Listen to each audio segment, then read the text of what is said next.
Welcome back. In this lesson, we're finally going to see how to link some of these tables together. First, let's take a look at the checkouts table. This is the table that records the transactions that the library does with the customers, checking out books and checking them back in when they're returned. And I've kept it real simple. Again, tables can always be changed later. You don't have to get everything right up front. You can set up your tables with some basic fields, and they can grow as you realize the type of data that you need to keep. As we'll see later in the course, you can also use queries to adjust some of the data and transfer data around as you need to. So don't let perfection hold you back from getting a start on your database and starting to build something.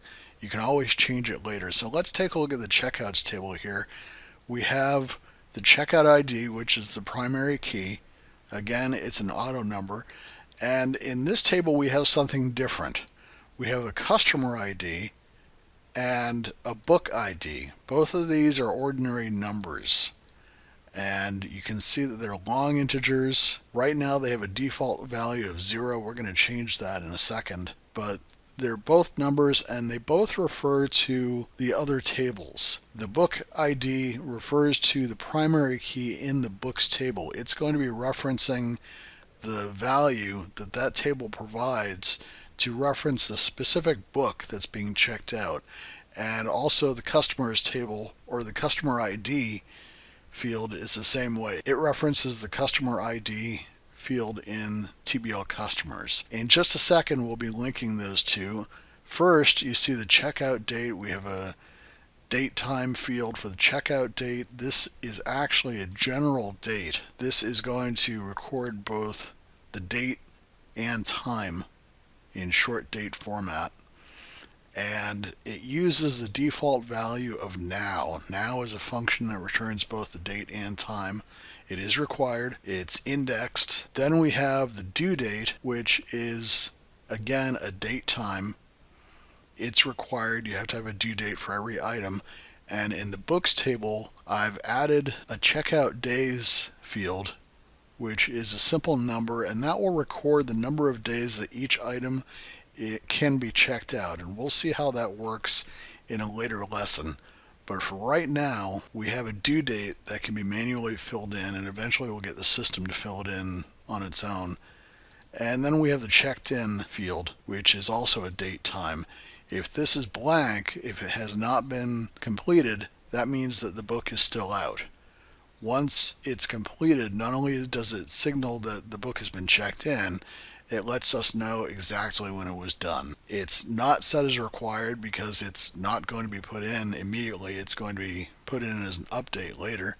And it is indexed. We might want to go back and do some checking on how long these books were kept out. So it's a good idea to have an index on that. So now let's go ahead and see how we link these tables together. I'm going to go ahead and close the design view. And I'm going to take the checkouts table, I'm going to move it over here to the relationships. And again, that's under database tools and relationships. And what I'm going to do is I'm going to first link the checkouts table to the customers table. So I'm going to grab the customer ID field from checkouts and drop it on top of the customer ID field in TBL customers. And we see the Edit Relationships screen come up. And I'm going to, first of all, check Enforce Referential Integrity. It's showing that it's a relationship type of one to many, which means that you can have many checkouts for each customer. So that's a specific type of relationship within Access. And I'm going to click on Join Type, and I'm going to set the properties so that it shows all records from TBL checkouts and only those records from TBL customers where the joined fields are equal. Now, that's not set in stone. That's just the default relationship between the tables. We can always do it the other way around. We can show all customers and the checkouts, the checkout data that applies to them. But For right now, the default relationship goes from checkouts to customers because customers is providing all the information on the customer that checked the book out. So I'm going to click OK. Then these two options have to do with what happens when the primary key changes. When, say, a record is deleted in the customers table, and that key, that record, is being referred to by the checkouts table.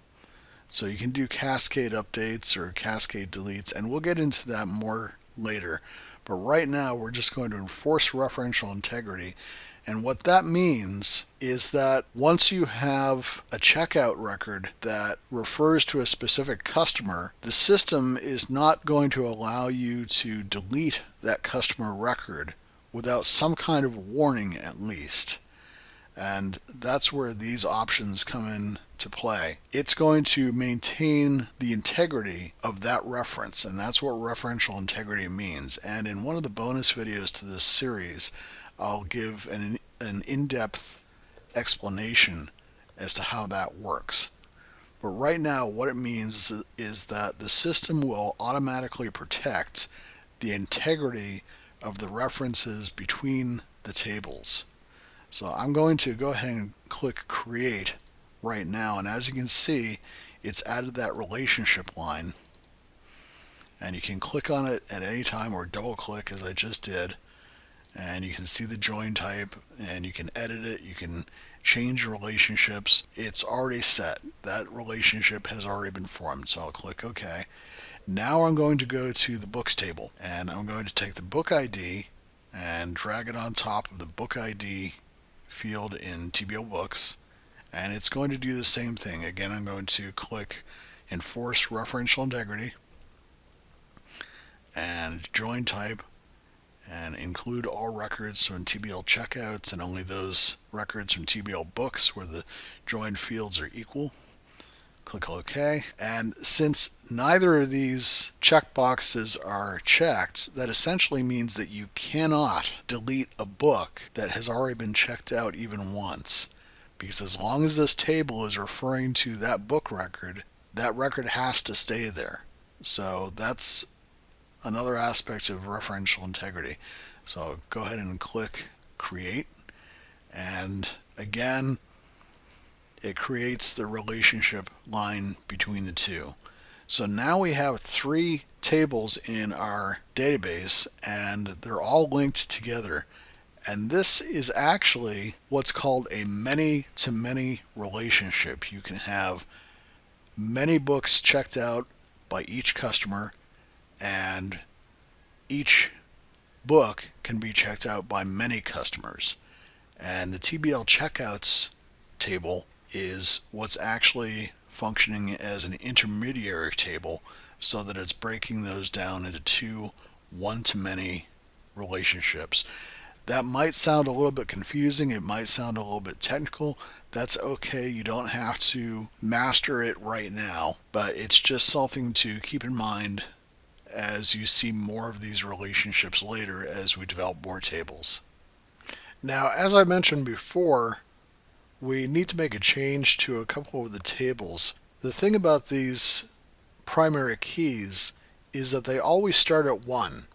There will never be a 0 for these keys. Earlier you saw that in the checkouts table, the customer ID and the book ID fields had a default value of 0.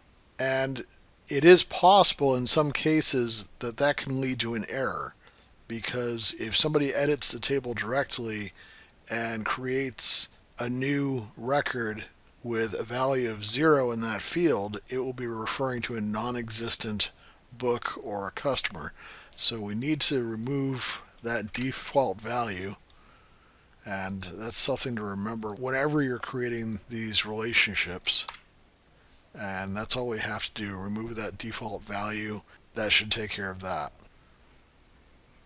So in the next video, I'll start talking about how to get some data into these tables so you can see how these relationships work in more detail.